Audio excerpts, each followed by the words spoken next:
cash is king. If I had more cash, I'd have more confidence. But the reality is when it's your business, your baby, you start to wonder, did I do the wrong things? Am I not as good as I thought I was? Is our product or service not good?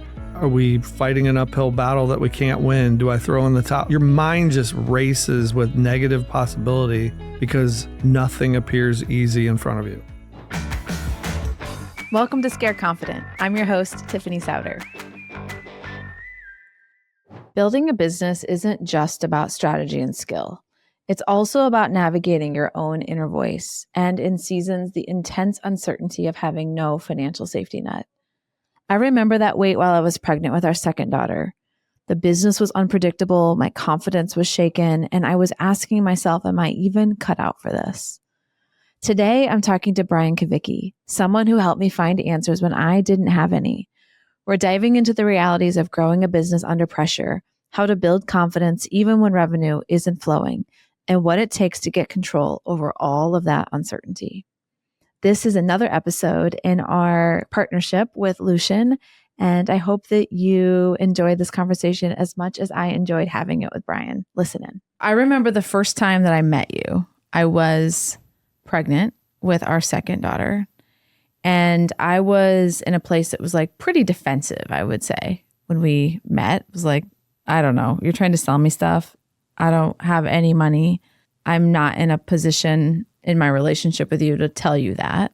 And the business was not stable. It did not have a revenue stream that was like predictable in a way that I felt like I could let my foot off the gas, let alone exit stage left for some period of time so that I could go have this baby and like pay it any kind of attention. And so you're in this place where you're feeling just like wildly vulnerable for a lot of reasons. I don't know. When I'm pregnant, I feel vulnerable. You feel vulnerable because you're supposed to have all the answers.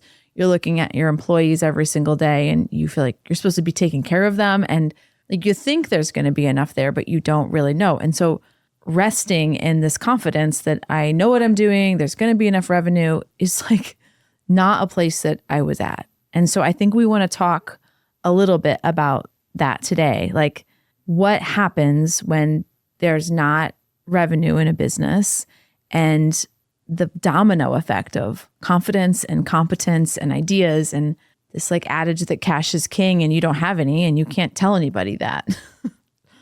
And I think there's more to it than that. Of intellectually, we go, yeah, cash is king. If I had more cash, I'd have more confidence. But the reality is when it's your business, your baby, you start to wonder, did I do the wrong things?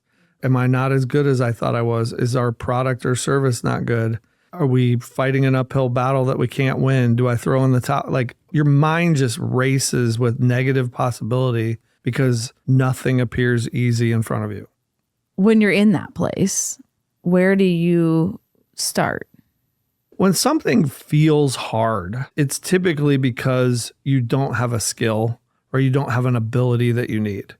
So the analogy I use for this is, let's say you're an expert home craftsman and people rave about your custom homes. They're beautiful. They're award-winning. You sell them for millions of dollars. And then somebody finds out, well, you use a hammer. You cut your wood with a hammer. You measure with hammer lengths. You do all these things with a hammer.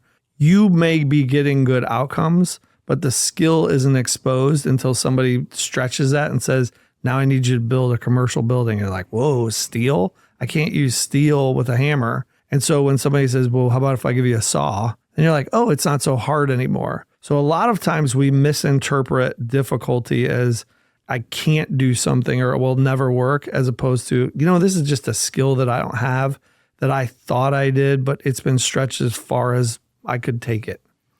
I think I had a natural ability to like talk to people. And I thought that was sales talent. You know what I mean? And I don't think I understood that selling was even as much of a craft and an art and a science as what it is. I was like, I don't know. Some people can and some people can't. So I think we can even put like roadblocks in our own way because we don't even understand what it is that we need to learn, like where to start. I was like, I don't know why there's not revenue. I don't know what I'm doing wrong, because you read these stories about people who just had lightning in a bottle and it was like, it just happened for them. Or, the people who are on the front page of the magazines that you read and the business journals that you get, it's like, well, I must be doing it wrong because it's not happening for me this easily. And you don't realize that you have to back up and learn a few basic things like going to get a saw. Like you need a different toolbox. And I think it took me a while to realize that. So if you ask all the people that had the lightning in a bottle what they thought contributed to that, they might say early on it was me, but then they later say I had a lot of luck and like market timing and those things. And you can tell that because they've been unable to duplicate it in almost any other setting, which means they didn't have the ability. They just had the ability to be there on time and there was luck. So that you use the word predictability or reliability is all about having the ability and saying, I know how to do this on purpose. And that's where the craftsmanship of going, I know what the conversation needs to be. I know what milestones I have to hit. I know what has to happen. I know the psychology of what's going on. I know the nature of the conflict in front of me. I have all those pieces and I know how to navigate that conversation in a productive way for the client. Mm-hmm. So we're kind of in phase one of this idea of getting control over your revenue so that you have some certainty. I remember as I started to realize like, okay, this is a discipline. Sales is something I need to learn. I was like, I've seen other people hire people like that. I have other things that I should be working on. I don't know what they were, but should be. And you said, no, you have to learn how to do it first. Why did you say that? I can tell you why I'm glad you did now, but why did you say that? So in your business, you typically know how to do the things, or the things are fairly, like a lot of people, when they start a business, they do their own accounting for a while and they learn the basics of what they have to do, or they definitely know if, it's a marketing agency, then you know something about marketing, you know a little bit about every role, and you know enough to say, I know what it's supposed to look like when it's done. But when the selling isn't happening and you don't know how to make it happen, what people will do is they'll hire somebody that looks like a salesperson and say, I'm now putting my faith in you and your hands that you're going to grow this company for me. And it never happens. And so what happens is we hire these people that look like salespeople, act like salespeople, talk like salespeople. Those salespeople are good at telling us what they want or what they need or what has to happen. And we end up serving them and they're never serving the business. So the whole idea of having you learn it first is so that you know how to sort through the baloney. You know what's real. You know how to build the bird cage for someone to say, this is what you're going to do. And this is the way that I've been successful doing it. So now it's rinse and repeat what I've done. I didn't like that the answer was that I had to learn to do it first for a few reasons. One was like, it felt like there was a lot of rote behavior in it. Like I had like a cookbook, of like, this is how many calls I needed to make and this is how many lunches I need to have. And I was like it just felt so tedious and I did not like that. My personality hates details and accountability. So it was like, oh, this feels so thick. I did not like that. And the other thing I didn't like is that it felt like it was going to be a slow way of solving the problem because I knew it was going to take me time to learn it. And I was like, we have to solve this right now because I have problems right now. And it felt faster from my vantage point to go hire somebody who smelled like a salesperson, like what you're saying. And looking back, I understand how foolish that perspective was because it was never actually going to solve the problem for me to solve it that way. Like you get to this spot, and I've seen people in my space and others where you may find somebody who really knows how to do it, but then you're beholden to them. You don't actually have the competency as a leader or as a business that you own that. You're always renting somebody else, and the economics can get upside down for you if you're really beholden to this individual or two or three that are really driving the revenue, and you don't have a way to create that infrastructure for yourself and own that system and process as a business. So that's an asset that you have instead of this thing that you're renting inside of somebody else. Yeah, or that person gets recruited and leaves, and you're like, well, what do I do? They take the relationships, they take everything with them, and then you don't know how to recover. Totally. And it's been a huge safety net mentally, and I think for the business to know that myself and some other really key leaders, Kyler in particular, as a owner with me, can step in and fill that role so that we're never totally handicapped in that area. But you go back to the tedious and you go back to the things where you actually learned because you did stuff you didn't want to do. There were lessons that you learned. One is that this thing that I was avoiding turns out not to be a bad thing. It's actually a thing that you were at one time described as you walk into a room filled with executives and the ninja moves come out and everybody's going, well, I got to work with you. And they don't even know why. And you just go, that was easy. You got very good. Even if you look at probably recent things like what's happened in the last 3 months where you've had your lunch and it turns into something bigger because you know how to have that conversation.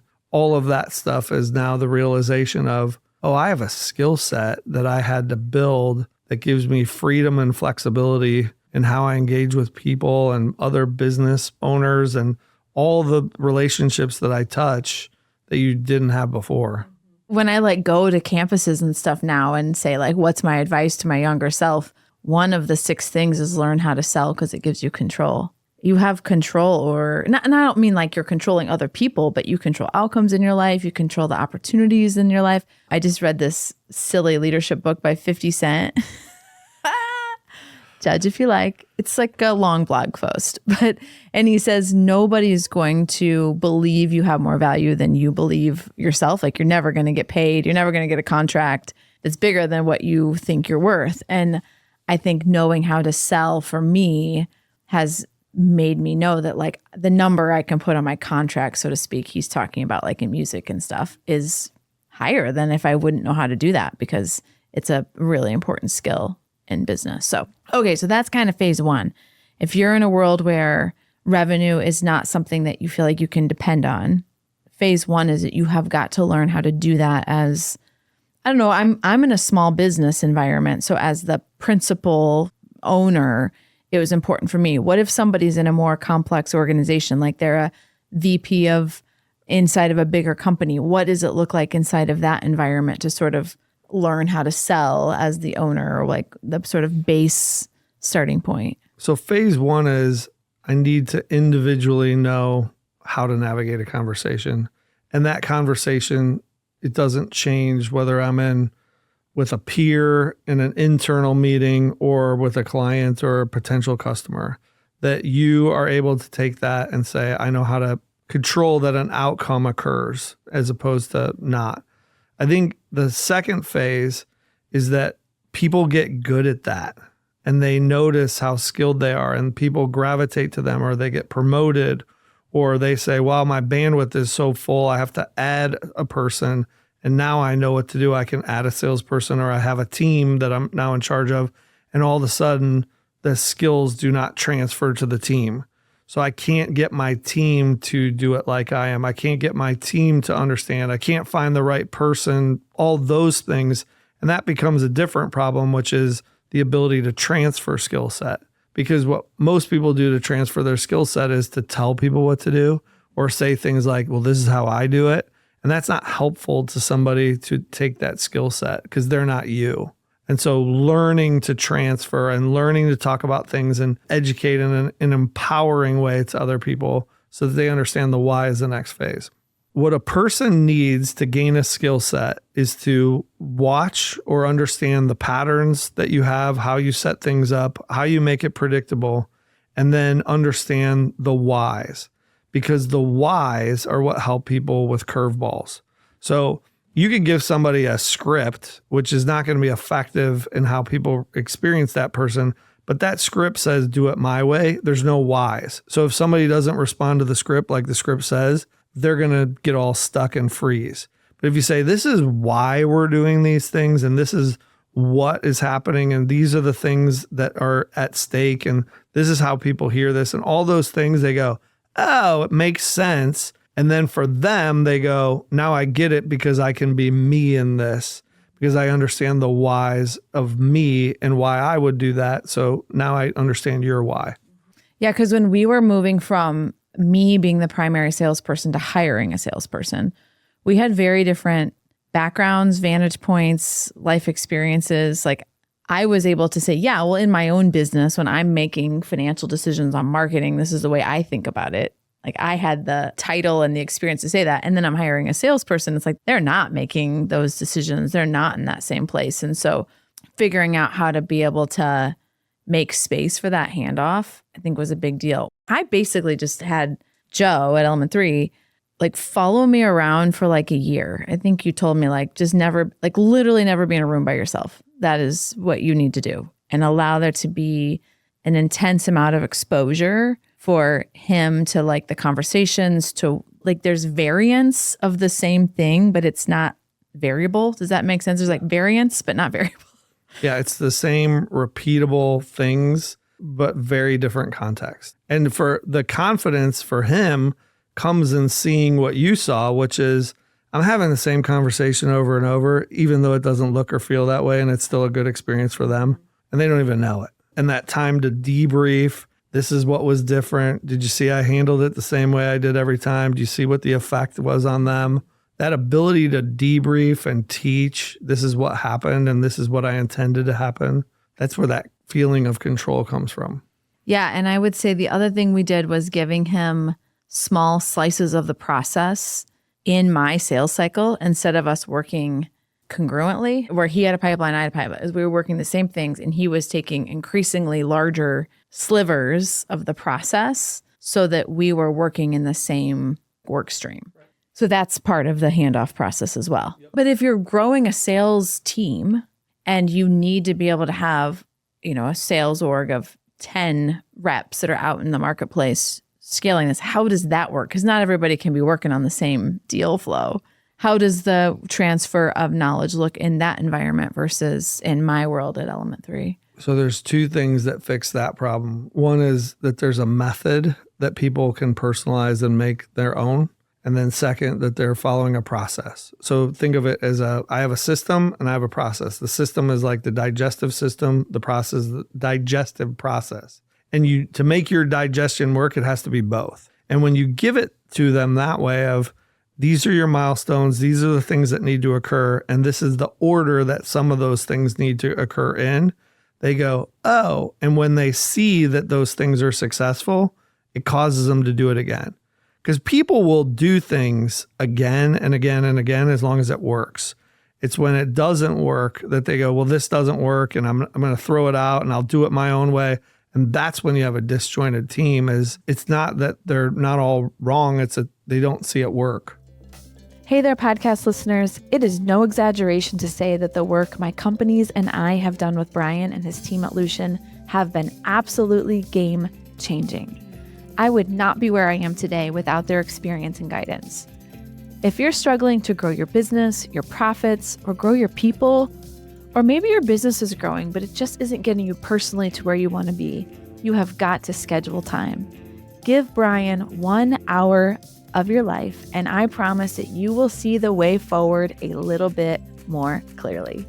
If you're interested in scheduling, there's a link in show notes. I promise it will help. Now, back to the show. Okay, so we started with I know how to sell and I'm closing, to I need to scale my capacity. And so I've got to have somebody come in to some of the process and then ultimately all of the process and take that off of my plate. And then we started to get into this kind of wild world where the questions we were asking in the sales process, I would just say like the speed at which we would kind of just run at truth that you were teaching us of like, hey, we just got to know what's going on. I'm sensing something weird here. The timing has changed. Do we need like just how you're teaching us to kind of get a full landscape of what's going on. Then the delivery team, that was like, if we were speaking Spanish, they were speaking English. It was like all of a sudden it felt like a very different vocabulary, and the sales experience was not matching the delivery experience. It wasn't that the product sucks so much, but the account management experience around it was like not connected to the way that we were selling. So then you started getting into that world. So talk about that a little bit and how clients kind of don't even know that there's an expectation that's being set in the way that we're selling, in the way that they want the client experience to take place. I'm like thinking right now about when you call something to make a reservation, and if they're like, yes, man, absolutely, it would be our delight to do that. And like they're using all of this very customer first vocabulary in the sales process. And then if you actually go into that hotel and it's like a completely digital check-in process, you don't see a single human being. There's like a vending machine with Takis and a, I don't know, an expired thing of milk. You're like, whoa, I did not realize I had the expectations, but this is not what I was expecting to experience. And so that's sort of a different world, but it's same. It's service delivery, and the sales experience is setting your expectations. So there's two things that are most common. One is part that of the experience with the sales team becomes so positive that it draws a spotlight on the delivery team of how far off they are. Because if this was so pleasant, like your receptionist or whoever's taking that, and then it shows up and it's cold and it's different, the brand and everything else is shattered. The second problem is that there's conflict internally between the sales team and the delivery team. So the delivery team says things like, well, sales sold it wrong and they made these commitments and blah, blah, blah. None of those things occurred, but because it's so effective, they look for ways that it's wrong in how the customer shows up. And they don't realize that they're the one causing the customer to show up in that negative way. The sales team didn't create it. You can see, okay, my people aren't effective in the way that their soft skills show up in how they manage people, just like the sales team. I don't know if this is a first cousin to that topic, but I remember when we got some form of consulting for most of my career, and there were consultants and account executives that would seem like they always got the best clients. And there were others that seemed like they always got the worst clients. And you start to uncover like their belief and their behaviors were in large part coloring their book of business. Yeah. And you can see that because when you got pulled in to re-engage with those clients, you didn't have the same problems that they were having with those clients. And that's how you know there's a difference. And that's what happens is the team will pull the salespeople back in. The salespeople are like, I don't see what the issue is. I got them to do it. Everything's fine. And then it's handed back off and there it falls again because they don't even know they're creating those problems. Mm-hmm. So let's share with people practically what that looks like. I think people can imagine sales training. Like that's something we've heard about and probably seen at some level in our organizations. But in the way that you work with account teams, like teams that are interacting with clients on an ongoing basis, because clients don't want to feel like they're in a continual sales conversation where it's like, here's another scope of work. And that's not what it's about. So what does the coaching, what are the topics, what are the things that you're teaching in a world where it's an account management team? But we'll go back to what you said, though. I think people know what sales training means. I think they know what they think that means or what they experienced it means, but that doesn't always mean it's effective. So knowing that good training is not about the education, the outline, pointing out the gaps. Good training is about how do I get people to apply what they're learning in an effective way in the things that they need to. So if you can get somebody to have a different opening conversation as they are introduced to a new client so that the client walks away going, wow, I love that person. And this is great. I'm so excited to work with them. By teaching them how to get to that outcome, that person feels very empowered because now they don't have the client problem before. But a lot of times when people hear training, it's like, well, this is going to take a lot of time and I'm going to have to go to a lot of classes and I'm going to learn stuff that's never going to be applied.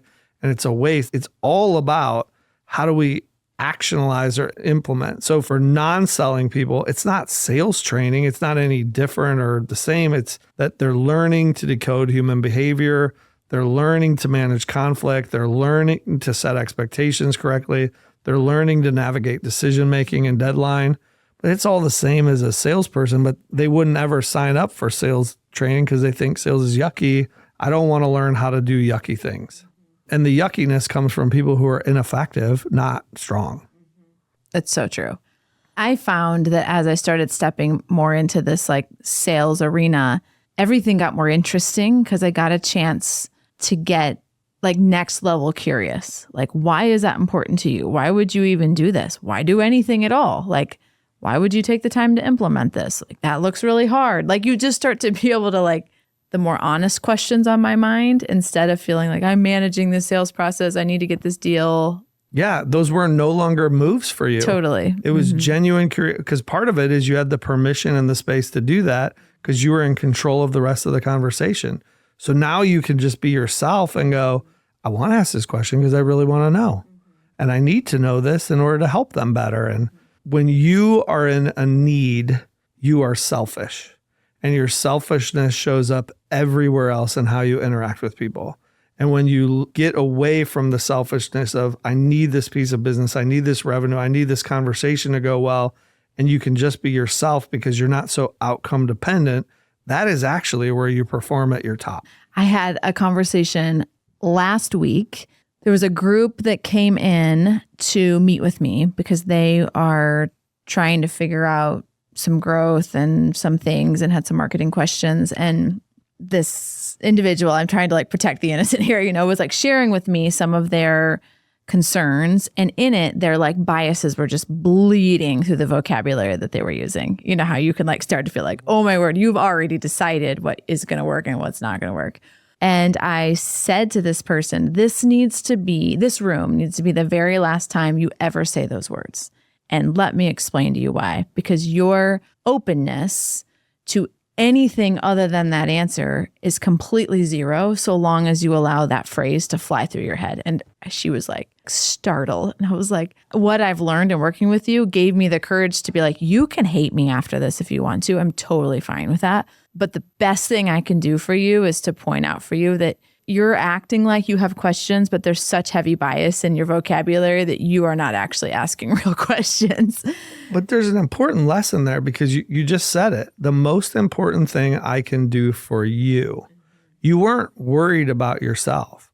So you think of how many times you've sold where the company doesn't choose you or pick you and you're bummed for you. That means you were selling incorrectly because that's probably why they didn't buy. It's because it wasn't about what they were missing out on or the outcome they're not going to get by not working with you. It was because you were focused on you and that actually repelled them. But you now have the freedom to go, I'm going to do this for you. And how did it turn out? Well, I think I had the courage to do that because I had tried, you sort of ship a few baby versions of that along the way. And you start to realize the respect that comes back is huge because they realize like that was hard to say. And I can say, hey, I may be reading this completely wrong, but if I can love you with the truth, this is what I'm reading and what you're saying to me. And so long as that exists, I think you're going to have a hard time solving this because part of the demon's kind of like in your head and the way that you're seeing this problem. So it's exhilarating in a way because you start to like, I think you have these skills, you have this process, you have this ability to be able to like, no, this is the next step. But I think it allows my intuition to be able to be way more on the surface than when I'm kind of in, the old version of my sales mode and just like step into it and be like, I don't know, this feels kind of weird. Those words don't make any sense to me. So, but I think that can also be hard for people like me who are very intuitive. To be like, I don't know how to teach any of this because it's just intuitive to me.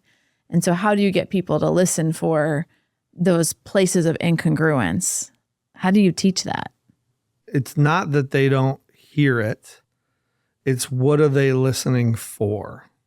It's a listening skill set. People think that listening is about paying attention and repeating things back and saying, got it. And none of that is listening because you're not listening for anything. You're looking to demonstrate listening versus listen. But when you teach people, this is what you're listening for. And these are the things that will open up your curiosity to ask the real questions. They start listening for those things and go, oh, it's so obvious to me, like the nuancy things or the little things or the in between the line things where meaning actually lives. I know how to find that stuff and what people give off as cues. And it's fairly predictable. As much as we don't want to think so, we're fairly predictable as human beings. We just don't know what that is all the time because we're so unique. Yeah, one of the things I've learned to look for, and I still do this, when you go into a new environment, you kind of have some rehearsed version of like, okay, how are we going to start this out? This is what I'm going to update you on. And these are the things. And there's always some posturing inside of that sort of beginning narrative. I know I do it too. I am not immune from it. But I'm always listening for that because it's oftentimes the actual hardest thing that we're dealing with. We're trying to cover up with this like big positive news. And so I'll sometimes be like, oh, tell me more about this. Sounds like that's going great. And just like double click into it because we posture. It's just a thing. And I'm not criticizing, just observing it because I do it too, for sure. As much as you try to just be honest. How can a lack of control over revenue, the podcast is called Scare Confident. So how can that have an impact on our confidence and conviction as leaders? Is there a correlation there? So when you're not getting sales, you start to rationalize first why you're not. And it's like, well, those customers didn't have money, or they didn't see X, or they didn't whatever. And then you start to realize that, oh, I can't blame them anymore. It's on me. And then you don't know what is wrong. And so your mind goes, well, first, it must be because the product isn't good. It must be because the service isn't good. It must be because something. And the last place to look is it's me, because nobody wants to think it's a me thing. But what we all actually want and need is it's a me thing, because a me thing is easy to fix. So if you start with, okay, there's something wrong in my approach, or something wrong with the conversation, or something wrong with how I'm positioning, then I can fix that and make it work. But if I'm never looking there, I'm never going to be confident in what I'm doing, because you don't have confidence in things outside of your control. And when you don't know how to gain control, you're going to lose it. Yeah. I mean, it's so true. I think this podcast is going to air sometime in the first quarter, and people are either going to be coming out of a year of, we did it, we stuck the landing, we hit our goals, and I'm feeling confident in my competence going into 2025, or they're coming out of 2024 feeling like they kind of just got kicked in the teeth, or like it was an kind of year. And so trying to figure out, how do I get more momentum for my own belief and excitement so that the team that's following me is believing that the new choices that we've made are going to work? What's the place to start if you're in that place where it's like, hey, I'm not feeling as confident as I would like to around revenue, and I need to do something right now? The place to start is to look at your team and find out ways to evaluate people on your team as, are they doing it right or wrong? Like, it's sort of break down everything. Look at your systems and structure, look at your team, look at the way that you're managing, look at who the staff is, all of those things, and say, I need to break this all down, and I need to figure out what's not here. And if I can't figure it out, I need to find somebody that can figure it out for me and just tell me what to do, because all of those things play into that. It's not one thing, it's the combination of many. And that's where it can get muddy and confusing. And I think going back to something we talked about earlier is like, to solve this for real, it's not quick. And I had to make peace with that. I mean, even lots of things that we've worked on in the business, like we just worked on a big strategy exercise. And it's like, it was quick looking back, in the sense of like, we made some really big choices over the course of like 9 to 14 months. It feels quick now going through it. It was like, oh my word, every part of the business is begging for the answer to this question. And the truth is, we still don't know. We still don't know. It's week 23. We still don't know. And it's like, it feels long in it. Looking back, I'm like, dang, we made some really big choices pretty quickly. But every freaking week, it felt like this is taking a long time. But we didn't want to remake the choice. We may have, we don't make perfect choices. We may need to, and I think it can feel the same thing when you're trying to get sales back on track, of like, hey, looking back, that didn't take that long. But when you're in it and you've got another summer of, man, I'm going to have to like crank and work huge weeks because there's just so much uncertainty in this. And I'm feeling like I'm doing some things that are inefficient and some things that are maybe working and some things are not, but I just got to do all of it because I don't have time to parse through what's working and what's not. Like, I think in it can feel really long, even if looking back, it's like, that didn't take that long. It depends what you're looking at. I mean, at least with sales, along the way, as you're making progress, you're probably getting sales that you didn't get before. You're probably seeing incremental changes in the conversation. you're seeing results. You're not seeing the big result yet, but you're seeing incremental learning and changes in your people and changes in the conversation. And that's what gives people confidence, because if I do something and I notice something is different, I'm going to keep going. If I do something and it never works, I'm done with it. I think we can go back to the beginning possibly and talk about where I am in the business right now, and that I never would have the choices in front of me had I not gone through these stages. And that your people are still in learning and development mode all the time. That's the other important thing is, as you stretch the organization, you have to stretch your people, and they're always learning how to be more effective. That is a huge gap for people. I always mark how long I've been working with you by how old my second one is. So she just turned 13. So I look at the choices and options that we have as a business today and those that I have in my life or my time and the financial impact of the business. And it's at a completely different place than it was when we started working together. And wholly because of this, like these big segments that we went through of me learning how to sell and getting to some level of mastery around that, finding somebody that could take kind of the ball as it related to direct selling and do that in a way that we could manage well and was in keeping with the way we want to. And then also getting that ethos of the way that we think about interacting with our clients and I just think like the honesty by which we need to be able to operate, getting that into our delivery has absolutely been a direct correlation to the opportunities that I have today and that what we have for our business and for our people. I mean, it's like such an energizing environment to be able to work in because there's not all of these landmines that we're trying to walk around.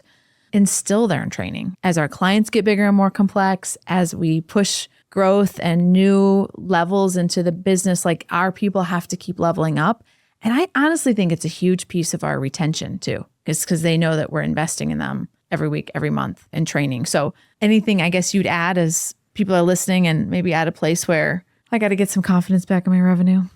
It's that revenue is dessert. It is not the objective. It is a reflection of the work that's done, the effectiveness of your team and all of those things. So when revenue isn't right, there's some work to do. And when you decide to stretch yourself or you decide to stretch your team, it's going to create gaps where they don't have the tools, they don't have the abilities. And unless you're stretching your existing team or know how to find the people that actually stretch your company, that those people are going to be effective and how to make them effective quick, you never gain confidence. So I would encourage people to look at this as I want to go on this journey to be predictive, but not as a short-term fix.